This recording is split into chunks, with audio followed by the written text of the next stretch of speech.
Well, first of all, I had no idea what a career in science means. And I certainly had no intention to become a scientist.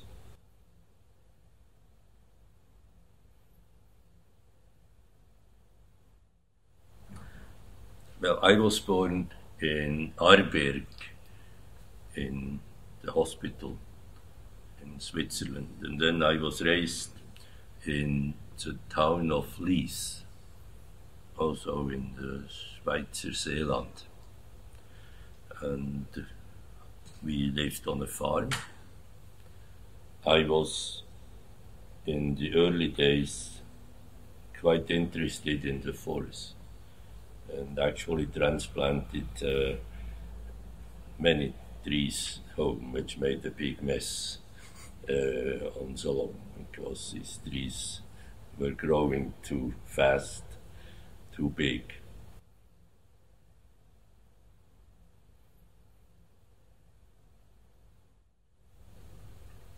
Well, I don't remember that decisions have been made in a clear way. I once jumped the class in school, and then I had to repeat the class because that wasn't planned. The third grade and fourth grade were together in one class.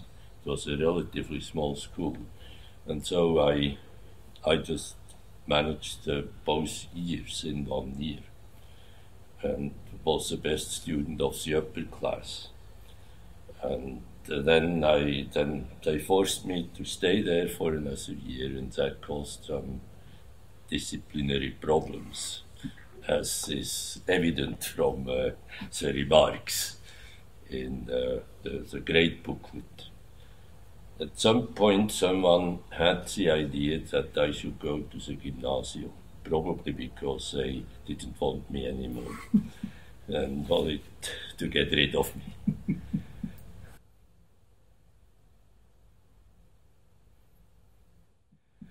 And so I then went to Bienne for the gymnasium, and that was very good. I would take the train to go to school. We would even go home for lunch at the time. That means 4 times on the train. There were about 300 steps to go up the Jura mountain to the school, so that helped to build up some stamina. And one of the guys in the class was son of the director of the Federal School of Sports, which was a couple of kilometers up the hill from the school. And so very soon the main occupation was sports.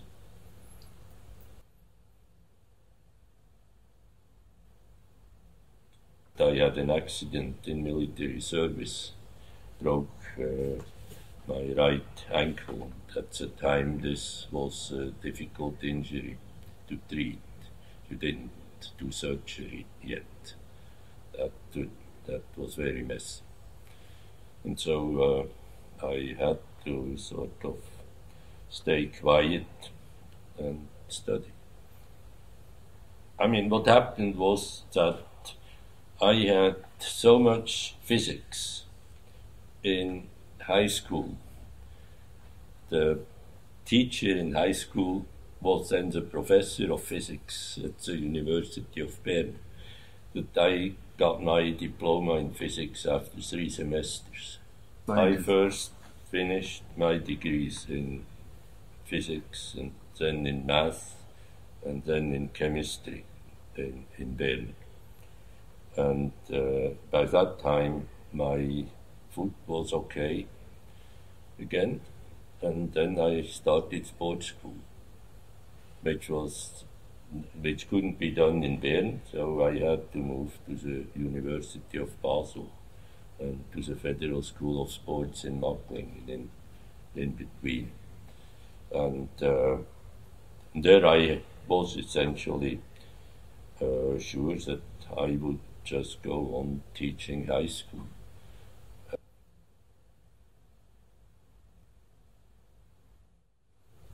I think after half a year of moving to Basel, I got sort of bored and inquired about the possibility of working for a PhD. And then I got a PhD in inorganic chemistry. Did some reasonably innovative work, I think the first time ever. That's what was later found, and in a historical review, for the first time ever I recorded EPR spectra of paramagnetic metal complexes in solution. And that was very far ahead of the time, actually. I didn't even know that. I just read some papers and found this was something I might do. It worked out well. I actually got my PhD after 14 months. So it was very easy. And compared to sports, it was extremely easy. You wouldn't get hurt. You didn't. There was very much less risk than passing exams in sports.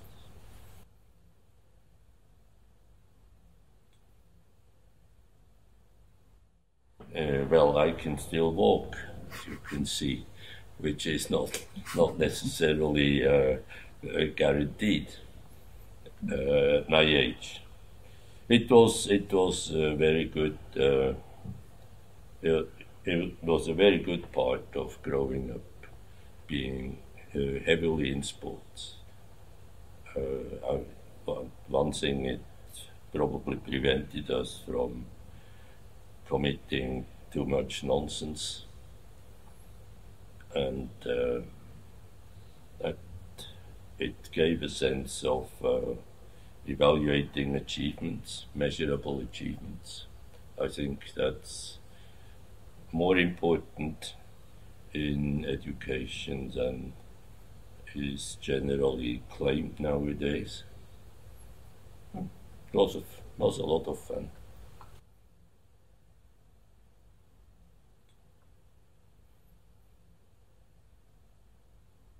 I made my money early on teaching sports, and that was well paid. If I accepted a job as a graduate student, who at the university at the time would have to supervise medical students in practical exercises, I would be paid of the order of 300 francs a month, and during 30 some weeks per year I would be blocked. If I was teaching, say, I think 2 afternoons a week in gymnasium, just teaching gymnastics, I would make 1,000 francs, and I would be free otherwise. Or if I went skiing, I would teach ski in season, and I would easily make a couple of thousand a week. That was a lot of money at the time, so I didn't worry.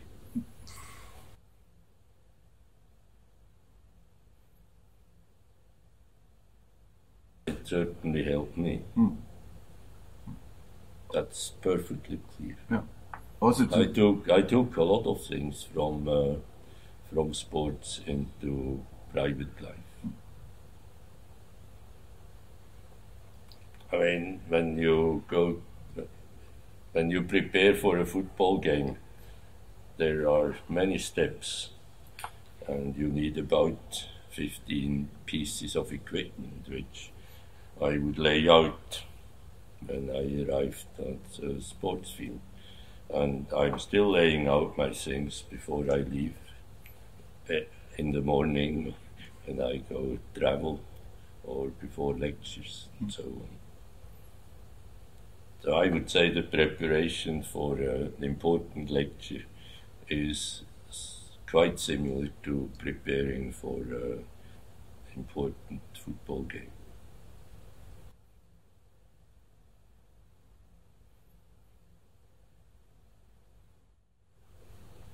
Well, I mean, you don't work for a Nobel Prize. That's the first thing to say. And the second thing to say is that it was completely unexpected when it happened. As you may know, I had a long collaboration with Professor Ernst from the ETH. I mean, we published about 3 dozen papers together over, must be 10 years or so. And then he got the prize alone in 1991. And there was no reason to imagine that they would give a second prize for pretty much the same thing to the same place. They did, so that was very unexpected.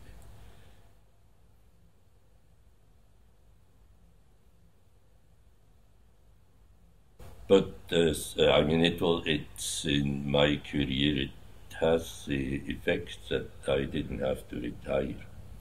That was the most important thing. That you may have heard of the Lex Wüthrich. Our parliament voted that I shouldn't retire, be forced to retire because of age. And so that was very helpful, of course.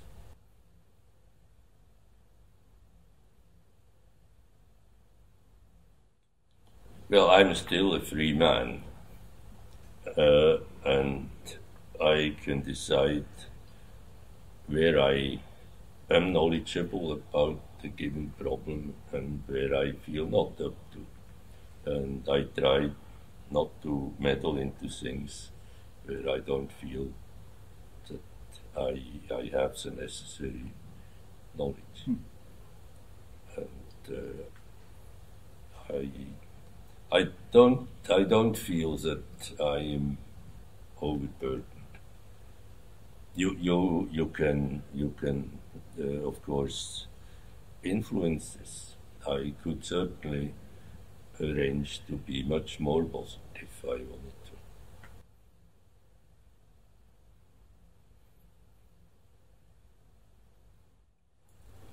I think I had heroes in science long before that. According to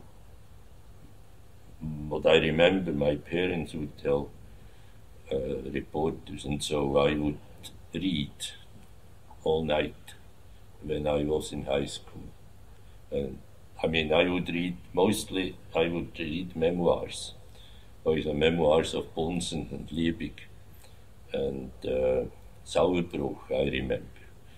And I realized that all these guys got a PhD at age 21 or 22, and so I saw no reason why it should take me much longer.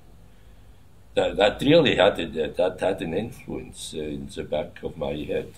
I was reading this just because I was interested in a lot of things. I also remember having read the complete works of Churchill all the way. I mean, this was thousands of pages. And so I had a big mess in my head from reading all this stuff. But it did help a lot. I mean, I never had a particular shyness in front of people who were said to be famous or leading. That it made a big difference to have read about these people.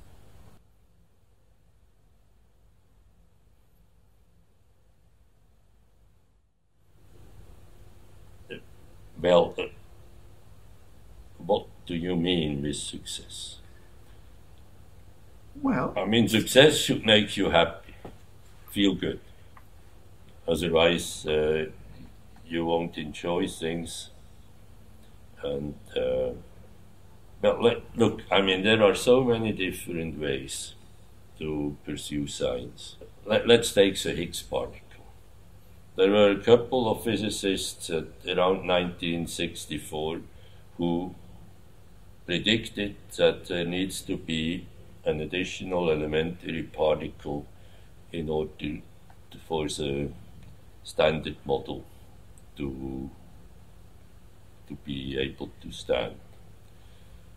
And in order to find this particle, which is now referred to as the Higgs particle, they constructed instrumentation at CERN for billions and billions of dollars with the goal to find that particle.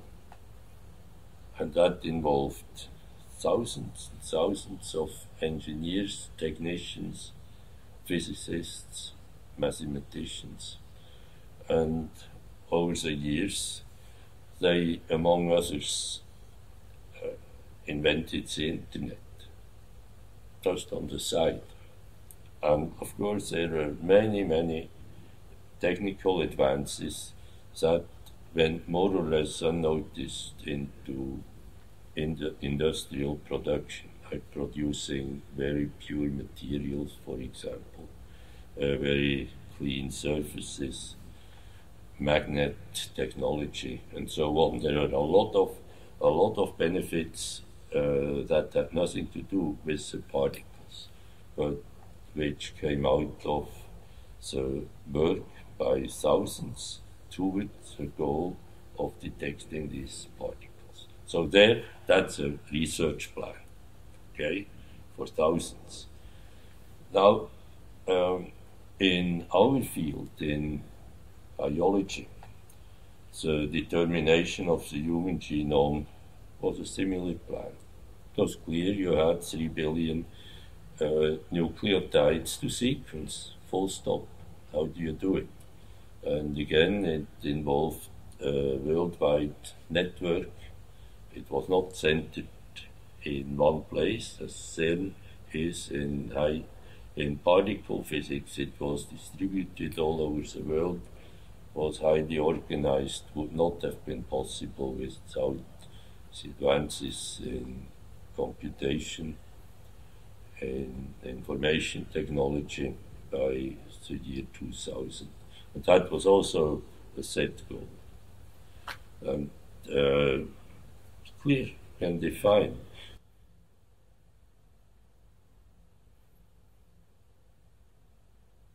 The real breakthroughs are usually done without such a clear goal in mind. There has just been a Nobel Prize for Switzerland for a scientist with the name of Dubochet. Now, what he did was to quick freeze protein samples, and this is called vitrification. And he did this at around 1982, 1983. Also in 1982-83, Rohrer developed the raster microscope, electron microscope, also in Zurich. I mean, we were actually in intense contact. Also, at that time, we got the first structure of a protein in solution. Now, Rohrer got a Nobel Prize in 1986 for that work. We got it in 2002, after about 10,000 structures had been solved. And Dubochet got it this year. And why this delay? Because nobody was interested. I mean, there was this vitrification, but it didn't help, because the technology of electron microscopy was not sufficiently advanced to allow making high-resolution pictures. And that changed only about 7 years ago, around 2010. And now all of a sudden he gets cited all over the place and gets a Nobel Prize, because it turns out that this is one of the 3 cues that were needed to get high-resolution pictures by cryo-electron microscopy. And that was not a big organization. That was just Dubochet and the technician, and they just played around and found the right trick to get the vitrification that would enable taking high-resolution cryo-EM pictures.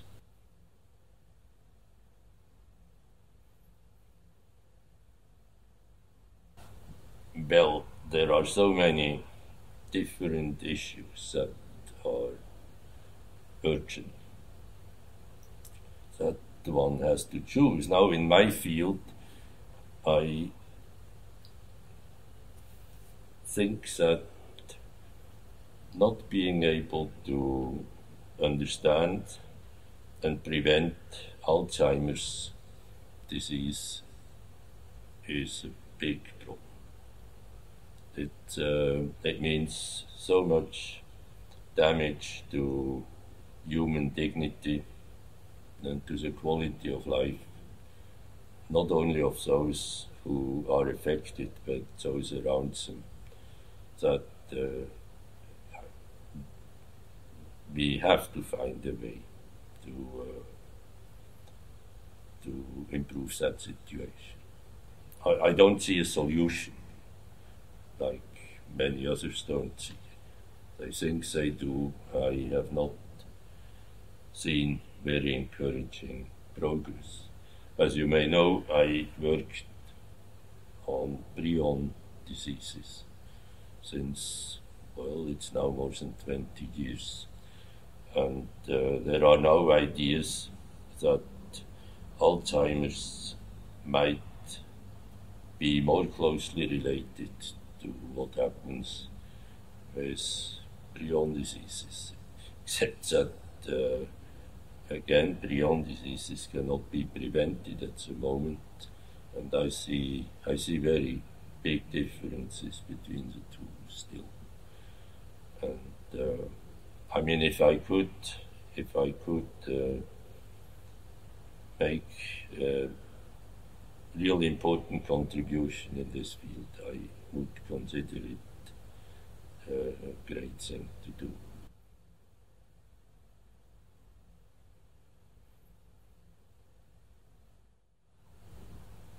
We didn't know that. That's the first thing I have to say.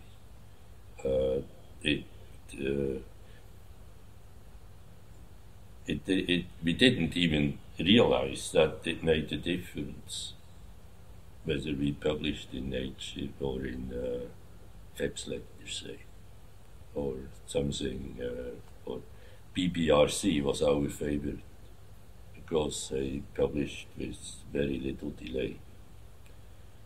And this is a very big difference to today. Although the effort to get the paper into one of these leading journals is very big nowadays. It's but I think that here in Germany and in Switzerland we can live with the situation, because we have reasonably well established norms to evaluate research and to evaluate research proposals. But if you have no other measure to evaluate research, it's a very dangerous situation.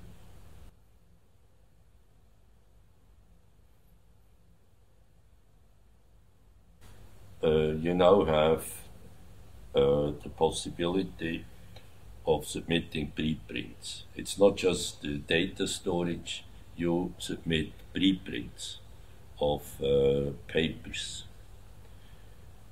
And this is a habit that physicists have used since the 1990s. And now the big question is, how do you retain priority? If you put a preprint up for general access, how can you ensure that you are not being scooped? So they are now actually giving you dates when you submit the preprint, and with this date you can nowadays establish priority.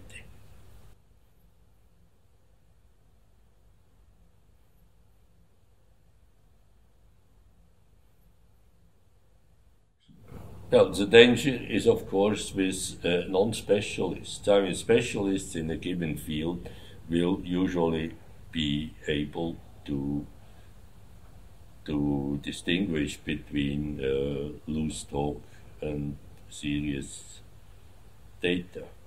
But someone outside of a given field may be completely misled by comments. But that is already so. I mean, there is so much exchange on the internet that just provides personal views that I simply don't read any of this. It's too much for me to digest already the published literature, and if I start to look into this, I'm afraid I couldn't manage it.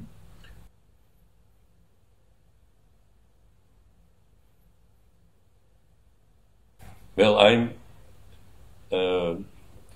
well acquainted with Pierre Gagnier, who has 3-star restaurants in Paris, in Tokyo, in Seoul, in London, and he has a big interest in molecular cuisine. That's why we are acquainted. He's acquainted with other chemists, and eating in his restaurants is a real pleasure, and it's art. It's art also in the presentation, and whether it's called molecular cuisine, he is probably one of the 5 most well-known followers of the molecular cuisine, and he just prepares excellent meals. That's all I can say.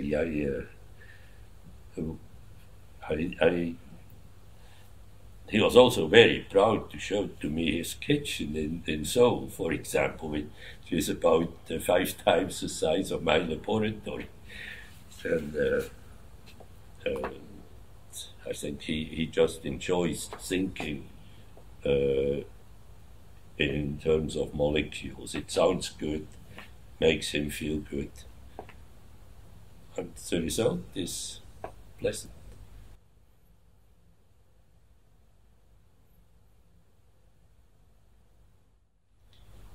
No, you can't eat the food of Pierre Gagnier every day.